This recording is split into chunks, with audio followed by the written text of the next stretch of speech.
Glowing skin এবং bright skin কার না পেতে ভালো লাগে, সবারই ইচ্ছা হয় একটু গ্লো করুক স্কিনটা। তার জন্য দেখো আমি আজকে একটা কোরিয়ানদের একটা হ্যাক নিয়ে চলে এসেছি, যেটা কোরিয়ান গ্লাস স্কিন, যেটা আমরা সবাই চেয়ে থাকি। তার জন্য লাগছে দেখো চিয়া সিড 2 চামচ এবং কাঁচা দুধ দিয়ে আমি এটা কিন্তু 2 ঘন্টার মতো ভিজতে দেবো।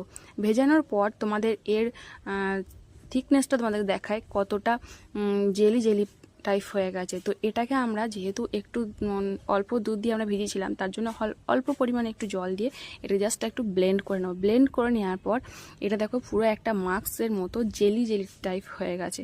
তো এটাকে আমরা মুখের মধ্যে অ্যাপ্লাই করবো। তো চলো মুখের মধ্যে আমরা অ্যাপ্লাই করবো। অ্যাপ্লাই করার আগে মুখটা কিন্তু ভালো করে ফেস ওয়াশ দিয়ে ফেস ওয়াশ করে নেবে, তারপরে কিন্তু এটা অ্যাপ্লাই করবে।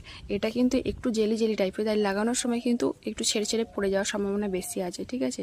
তো এটা লাগানোর পর আমি দেখো 10 থেকে 15 মিনিট রেখে দেবো। রেখে দেওয়ার পর তোমাদেরকে